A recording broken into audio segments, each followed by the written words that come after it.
Hello guys. 12वीं class के pros के पार्ट 2 ऑफेलो ट्रेलर के पार्ट नंबर 2 में आपका एक बार फिर स्वागत है। जी हाँ, मैं हूँ सुरेंद्र और आप मुझे देख रहे हैं सुरेंद्रा क्लासेस पर।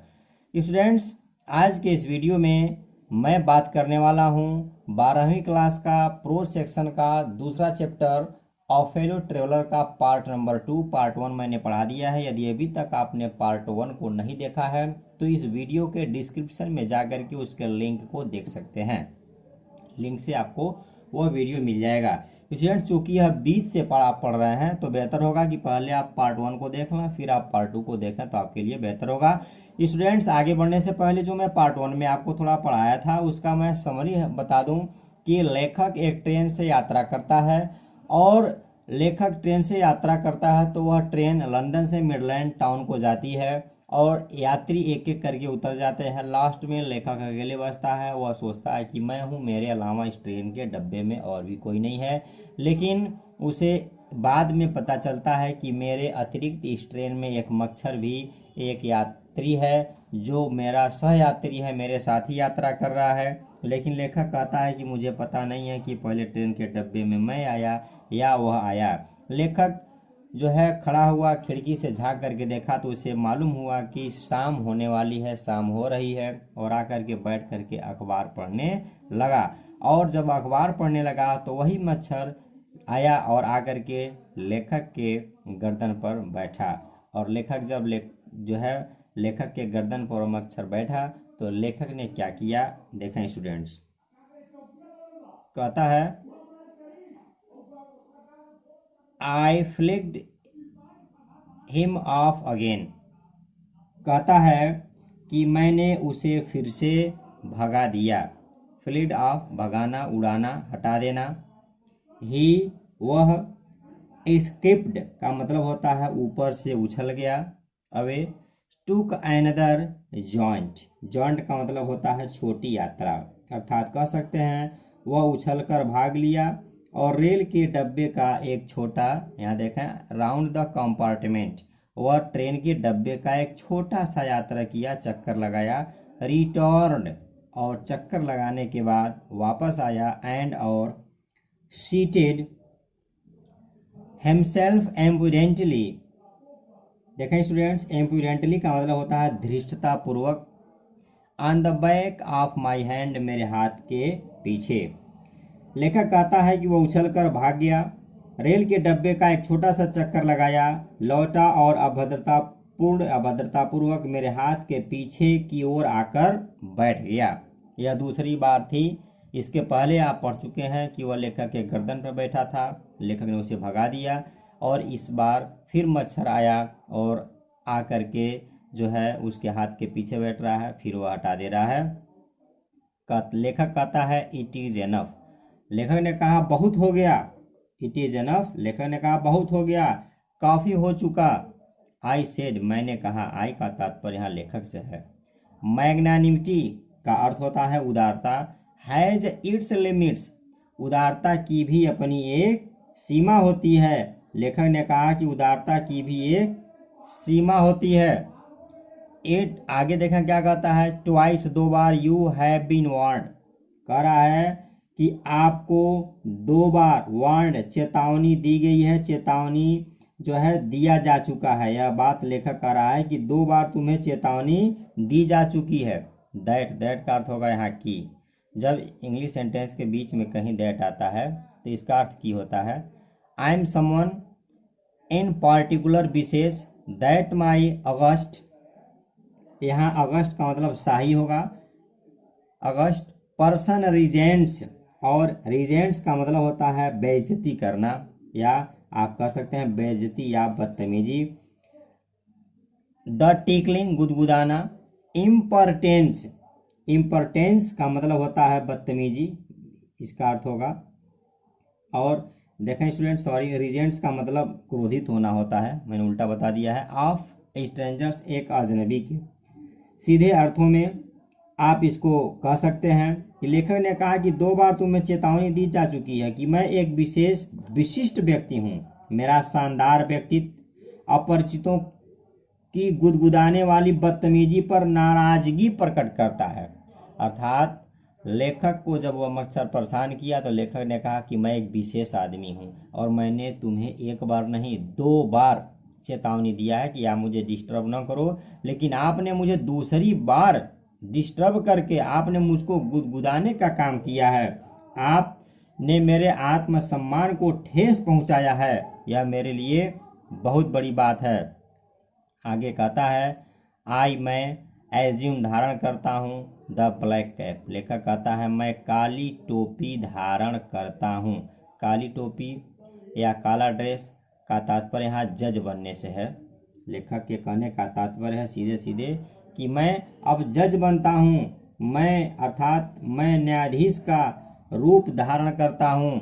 आई कंजेमन यू टू डेथ, कह रहा है कि मैं आपको मौत की सजा देता हूँ, अर्थात मैं आपको मृत्यु दंड देता हूँ। आगे देखें, कहता है कि जस्टिस डिमांड्स इस, कहता है कि न्याय इस चीज़ की मांग करता है, अर्थात आप ऐसे कह सकते हैं कि न्याय की यह मांग है। और इतना ही नहीं, and the court awards it, और न्यायालय इसे प्रदान करता है। द काउंट्स अपराध अगेंस्ट यू, तुम्हारे खिलाफ आर मेनी, तुम्हारे विरुद्ध तुम्हारे खिलाफ अनेक आरोप हैं। क्या क्या आरोप हैं? यू आर अ वैग्रेंट, कहता है कि तुम एक आवारा हो। वैग्रेंट आवारा। You are a public nuisance. देखें स्टूडेंट्स, पब्लिक न्यूसेंस का मतलब होता है गैर कानूनी काम जिसे जनता को कष्ट होता है। तो कहता है कि आप एक गैर कानूनी काम करते हो, तुम्हारे इस गैर कानूनी काम की वजह से जनता को कष्ट होता है। और इतना ही नहीं, कहता है लेखक you are travelling without a ticket, कहता है कि तुम तो एक बिना टिकट लिए ही यात्रा कर रहे हो। You have no meat coupon, कहता है कि आपके पास मांस खाने के लिए, आपके पास जो आप दूसरे लोगों का मांस लेते जो है खा रहे हो, खून आप पी रहे हो, इसके लिए आपके पास कोई टिकट नहीं है। इसका मतलब मांस का मतलब यह है कि जो है उस समय जब यह लिखा गया तो वहाँ पर यह जो है प्रथा प्रचलन थी कि किन्हीं को कोई चीज़ लेना रहता था तो उनको एक कार्ड मिलता था। स्टूडेंट्स, आप सीधे शब्दों में आपके वहाँ जो राशन कार्ड होगा आप उसे समझ सकते हैं। या मीट कूपन का मतलब क्या है? राशन कार्ड पे आपको केरोसिन ऑयल, चीनी और जो है गेहूं या चावल इस तरह की चीज़ें मिलती हैं। तो यहाँ जो है मीट कूपन का तात्पर्य वहाँ से है। आगे देखें, लेखक कहता है कि इसके अलावा देखें क्या कहता है लेखक, फॉर दीज, कहता है फॉर दीज, इन सभी चीज़ों के लिए, एंड मेनी अदर, और बहुत अन्य सारी मिसडेमिनर्स, मीन्स होगा जो गैर कानूनी काम है, you are about to die, इन सब चीज़ों के लिए अब आप मरने वाले हो। अर्थात कहता है इनके तथा अन्य गंभीर अपराधों के लिए तुम मरने वाले हो, तुम्हारा जो मरने का समय है वह नज़दीक आ गया है। देखें, कहता है I struck a swift lethal blow.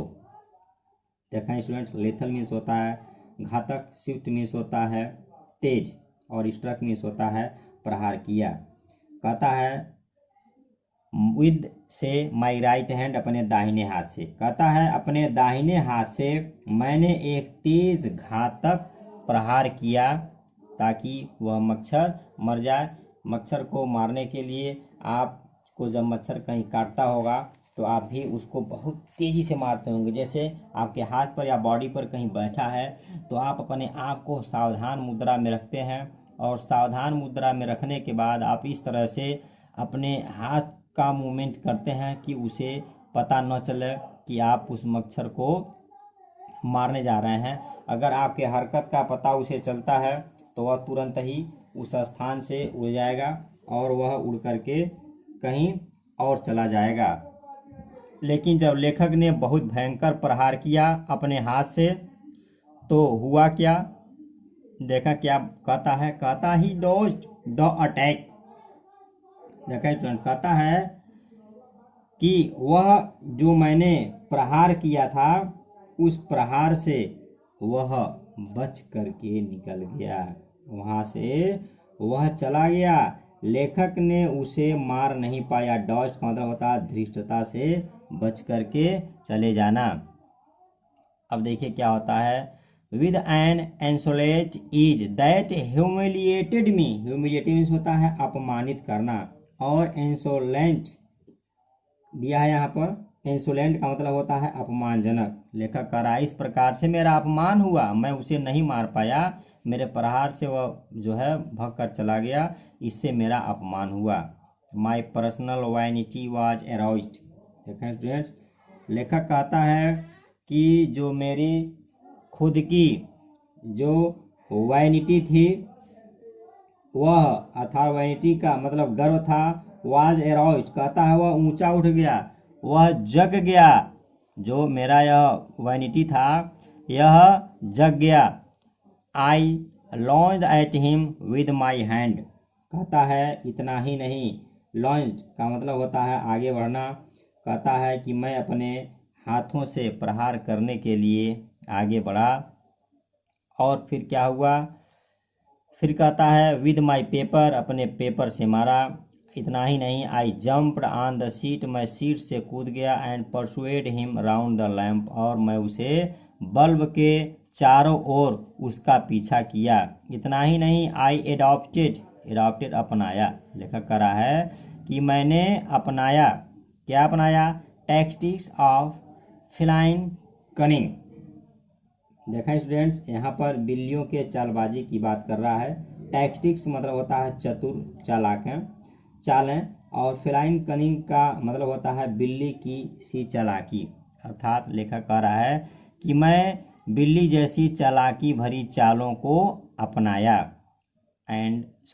Waiting till, और मैं उसका इंतजार किया जब तक ही हैड एलाइटेड, जब तक कि वह नीचे नहीं आया। एलाइटेड नीचे आना, अप्रोचिंग नीचे आना, और जब वह नीचे आया, with horrible stealthiness and striking with a sudden and terrible swiftness. Terrible भयानक, स्विफ्टनेस तेजी या फुर्ती के साथ, और स्टिल्थनेस का मतलब होता है गुप्त रूप से अर्थात चोरी से, और स्ट्राइकिंग मीन्स होता है प्रहार करना। लेखक बता रहा है, लेखक कहता है कि जब वह नीचे आया तो मैं भयानक रूप से चुपके से उसके पास गया, और अचानक एवं, शब्दों का आप समझिएगा, कह रहा है भयानक रूप से चुपके से उसके पास गया, और अचानक एवं बहुत तेजी से उसके ऊपर प्रहार किया, उस मच्छर के ऊपर प्रहार किया, ताकि वह मच्छर इस बार मेरे हाथों से अर्थात लेखक के हाथों से बच कर जो है दोबारा न जा पाए। It was all in when.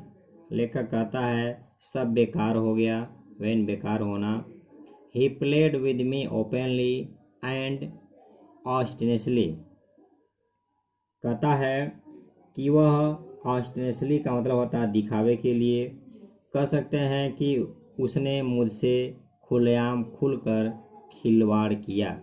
कैसे खिलवाड़ किया, लाइक की तरह से, अस्किलफुल एक कुशल, मेटाडोर। मेटाडोर का मतलब होता है सांडों की लड़ाई में जो है जो लोग लड़ते हैं उसे मेटाडोर कहते हैं। किस प्रकार से, कहता है कि फाइनेंसिंग का मतलब होता है किसी परिस्थिति का सामना करने का जो कलात्मक तरीका होता है उसे। राउंड चारों ओर, एन इन्फ्रुएटेड मीन्स होता है क्रोधित, बुल मतलब होता है बैल या सांड। कह सकते हैं कि उसने मुझसे खुलेआम खुलकर खिलवाड़ किया, जैसे सांडों की लड़ाई के खेल में सांड से लड़ने वाला योद्धा करता है। इट वॉज ओबियस, यह बात बिल्कुल स्पष्ट थी, यह बात बिल्कुल क्लियर थी, दैट की ही वॉज एंजॉयिंग हिमसेल्फ, वह स्वयं में आनंद ले रहा था। That it was for this, और इसके लिए he had disturbed my repose, repose means होता है आराम, और इसलिए उसने मेरे आराम में बाधा डाली, उसे मुझे परेशान किया। He wanted a little sport, वह एक छोटा सा खेल, एक छोटा सा खिलवाड़ करना चाहता था। एंड और व्हाट स्पोर्ट एक ऐसा खेल लाइक बीइंग चेस्ड जिसमें उसका पीछा किया जाए by this huge lumbering windmill. Windmill पौनचक्की, लंबरिंग भारी या भारी इसका मतलब बेहूदगी भी आप कह सकते हैं। कह रहा है कि उसे कुछ थोड़ा सा खिलवाड़ चाहिए था और एक पौनचक्की जैसे भारी भरकम प्राणी, यहाँ लेखक जो है दूसरी बार अपने आप को बता रहा है, के द्वारा उसका पीछा किया जाए। और लेखक के बारे में और बता रहा है, हु टेस्टेड सो गुड जिसका स्वाद बहुत अच्छा है, एंड सीम्ड सो हेल्पलेस जो बहुत असहाय, एंड सो स्टूपिड और बहुत मूर्ख या बेवकूफ़ था। I began to enter into the spirit of the fellow. लेखक कहता है कि मैं अब जो मेरा फेलो ट्रेवलर था, मैं उसकी आत्मा में प्रवेश करना प्रारंभ कर दिया। अर्थात लेखक कहता है कि मैं उसे समझने और पसंद करने लगा था। लेखक के लिए अब वह केवल एक मच्छर ही नहीं रहा, बल्कि लेखक अब उसके बारे में जो है पूरे डीपली में जा कर के अब सोचने और समझने लगा कि यह मात्र एक मच्छर नहीं है, यह मेरा एक सहयात्री भी है, यह मेरे साथ ट्रेन के डब्बे में यात्रा कर रहा है, सफ़र कर रहा है। इसको भी ईश्वर ने बनाया है, मुझे भी ईश्वर ने ही बनाया है। आज तमाम तरह की चीज़ों को लेखक जो है समझने लगा। आगे लेखक उसके बारे में इतना डीपली में चला जाता है, कहता है he was no longer a mere insect. लेखक कहता है वह केवल एक कीड़ा मात्र नहीं था, वह केवल एक कीड़ा मात्र नहीं था। He was developing into a personality. लेखक कह रहा है कि वह एक व्यक्तित्व के रूप में और एन इंटेलिजेंस और एक बुद्धि के रूप में, वह एक बुद्धि के रूप में that challenge the possession of this compartment with me on equal terms. बराबरी का अर्थात कह रहा है कि वह एक बुद्धि के रूप में विकसित होता जा रहा था, जिसने बराबरी के दावे के साथ इस ट्रेन के डब्बे पर अपने अधिकार की मुझे चुनौती दे दी। मच्छर, लेखक बता रहा है कि मच्छर ने यह सोचा, मच्छर ने यह कहा कि मेरा भी इस ट्रेन के डब्बे में बराबरी का अधिकार है, मैं भी इसमें यात्रा कर रहा हूँ, आप भी यात्रा कर रहे हैं। स्टूडेंट्स, हो सकता है आपको थोड़ी देर के लिए यह चीज़ न समझ में आए, लेकिन थोड़ा आप सीरियस होकर के इस बात को सोचिए कि लेखक क्यों कह रहा है कि मच्छर ने मुझे चुनौती दे दी कि इस ट्रेन के डब्बे पर मेरा भी अधिकार है। और इसके बाद क्या हुआ, I felt my heart warming towards him. बता रहा है कि मुझे लगा कि मेरे दिल में उसके लिए मित्रता की भावना घर कर रही थी। यहाँ वार्मिंग का मतलब गर्म होना नहीं, मित्रता से मतलब है। और इतना ही नहीं, the sense of superiority fading, और मेरे अंदर जो श्रेष्ठता की भावना थी अब वह धूमिल हो रही थी, अब वह धीरे धीरे फीकी पड़ती चली जा रही थी। कह रहा है how could I feel superior, मैं कैसे श्रेष्ठ महसूस कर सकता हूँ, टू अ क्रिएचर, एक प्राणी से, who was so manifestly my master in only competition in which we had ever engage, हिस्सा लेना। कह रहा है मैं भला एक ऐसे प्राणी से स्वयं को श्रेष्ठ कैसे महसूस कर सकता था जो मात्र एक प्रतियोगिता में जिसमें हम उलझ चुके थे मेरा स्वामी बन गया था। सीधे शब्दों में आप समझें तो इसका अर्थ होगा कि लेखक कह रहा है कि मैं तो यूं ही अपने आप को उस मच्छर से श्रेष्ठ समझ रहा हूँ, अच्छा समझ रहा हूँ, बेहतर समझ रहा हूँ, यह तो मेरी मूर्खता है। मैं उससे श्रेष्ठ तब अपने आप को मानता जब अभी जो प्रतियोगिता हुई है इस प्रतियोगिता में मैं विजयी हो जाता। प्रतियोगिता का मतलब यह कि मच्छर बार बार भागने का प्रयास कर रहा था और जो है लेखक उसे मारने का प्रयास कर रहा था, लेकिन लेखक मच्छर को मार नहीं सका और मच्छर बार बार जो है वहाँ उसके हाथों से बच निकला। तो कह रहा है इसलिए जो है कि मैं अपने आप को आपसे श्रेष्ठ नहीं मान सकता है। कह रहा है लेखक वाई नॉट बी मैग्नानिमियस अगेन। लेखक कहता है कि क्यों दोबारा उदार न हो जाऊं। Magnanimity and mercy were the noblest attributes of man. देखें स्टूडेंट्स, अब लेखक यहाँ थोड़ा सा और सीरियस हो रहा है, कह रहा है कि जो है मैग्नानिमिटी होती है, जो दया होती है, मर्सी होती है, वह मनुष्य के सर्वोच्च गुण हैं। आप सीधे अर्थ कर सकते हैं, लेखक कह रहा है उदारता और दया मनुष्य के सर्वोत्तम गुण हैं, सबसे अच्छे गुण हैं। जो है इंसान का सबसे अच्छा गुण दया होता है। आप क्लास 11 में फर्स्ट ईयर में पोएम नंबर फर्स्ट में मर्सी के बारे में आपने पढ़ा होगा कि मर्सी क्या है। तो उसमें बताया गया है कि इंसान का सबसे अच्छा गुण अगर होता है तो वह मर्सी होता है। आगे देखें, लेखक कहता है कि in the exercise of these high qualities, कहता है कि इन उच्च गुणों का प्रयोग करके आई कुड रिकवर, पुनः प्राप्त करना, माई प्रेस्टीज। लेखक कहता है कि इन दोनों गुणों का प्रयोग करके मैं अपने खोए हुए सम्मान को पुनः पा सकता हूँ। यहाँ दो गुण का मतलब मैग्नानिमिटी और मर्सी है। कह रहा है कि मैं इन दोनों गुणों का, दया का जो है प्रयोग करके मैं अपना जो सम्मान खोया हूँ, नहीं मार पाया हूँ, वापस पा सकता हूँ। एट प्रेजेंट, वर्तमान में, आवाज़ रेडिकुलस फिगर। लेखक कहता है कि अभी वर्तमान की बात की जाए, इस समय की बात की जाए तो मैं एक हास्यास्पद व्यक्ति हूँ, रेडिकुलस फिगर हूँ। अ थिंग फॉर लाफ्टर, मैं एक हंसी वाली चीज़ हूँ। एंड डिरीजन, उपहास वाली चीज़ हूँ, मैं हंसी और मजाक की वस्तु था। आगे देखें, लेखक कहता है कि हंसी और मजाक की चीज़ था, लेकिन कहता है कि मैं इन दोनों गुणों का प्रयोग करके मैं अपने खोए हुए सम्मान को पुनः प्राप्त कर सकता हूँ। पुनः लेखक बता रहा है कि बाय बीइंग मर्सीफुल, दयालु बनकर, I could reject the moral dignity of man. देखें स्टूडेंट्स, कहता है रीअसर्ट का मतलब होता है फिर से मांगना, और मॉरल डिग्निटी का मतलब होता है नैतिक सम्मान। दयालु बनकर मैं मनुष्य के नैतिक सम्मान का फिर से दावा कर सकता हूँ। अगर मैं दयालु बन जाऊँ तो मैं यह दावा कर सकता हूँ कि मेरे अंदर नैतिकता है, मैं एक अच्छा इंसान हूँ।